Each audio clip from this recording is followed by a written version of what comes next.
শিক্ষাঙ্গনেই ছাদনাতলা। কাকদ্বীপের সুন্দরবন মহাবিদ্যালয়ের ছাত্র সংসদের ঘরের মধ্যেই বসলো বিয়ের আসর, হলো মালাবদল। এই ছবি সামাজিক মাধ্যমে ভাইরাল হতেই শুরু বিতর্ক।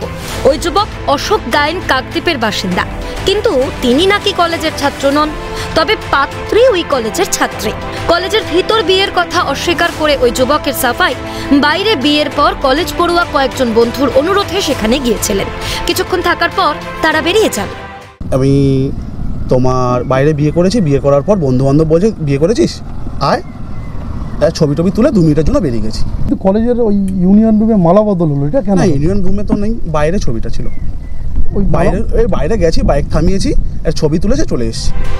ঘটনার কথা স্বীকার করে কলেজের অধ্যক্ষ শুভঙ্কর চক্রবর্তী বলেন, ঘটনাটি ঘটেছে বিকেল 5টার পর এবং সেই সময় তিনি কলেজে উপস্থিত ছিলেন না। কলেজের নিরাপত্তারক্ষীর কাছ থেকে বিষয়টি জানার পর তিনি বেরিয়ে যেতে বলেন।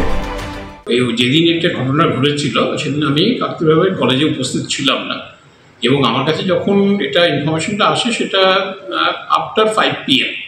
তো আমি বললাম কী হচ্ছে ওখানে, বললো এরকম একটা মনে হচ্ছে বিয়ে করে টোরে ঢুকেছে এখানে, ওরা বেশ হই হুল্লোড় করছে। ওরা যদি নিজেদের দায়িত্ব এসছে নিজেদের দায়িত্ব বেরিয়ে যাবে, কিন্তু সামনের গেট কোনো মতে যেন না খোলা হয়। তখন বলেছি যে এরা যেন আগামী দিনে কোনো দিন যেন আমার পারমিশন ছাড়া কলেজ যেন না ঢোকে। তারপর থেকে ওই মেয়েটিকে আমি আর কলেজে দেখিও নি। কলেজের মধ্যে বিয়ে হয়নি দাবি টিএমসিপির। সড়ক বিরোধীরা এসে ছবি টবি তোলে, ওর বিয়েটা কলেজে হয়নি, সব মিথ্যা কথা, মিথ্যা অপপ্রচার। ওর বাড়িতেই বিয়েটা হয়েছে। মেয়েটাকে নেগেটিভ কিছু দিয়েই হয়তো রাজি করানো হয়েছে, নাহলে কেন ইউনিয়নের রুমে রাতের বেলা বিয়ে হচ্ছে? এটা তো শিক্ষা প্রতিষ্ঠান, অনেক তো মঠ মন্দির আছে। মাঝে মধ্যে কলেজে আসতো, টিএমসিদের সাথে মিছিলে হাঁটতো।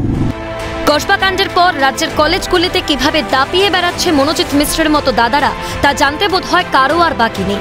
টিএমসিপি নেতাদের ঘনিষ্ঠ বলেই কি ইউনিয়ন রুমে মালা বদল, বহিরাগতকে প্রশ্রয়? আর কত? সৈকত ঘোষের রিপোর্ট, ক্যালকাটা নিউজ।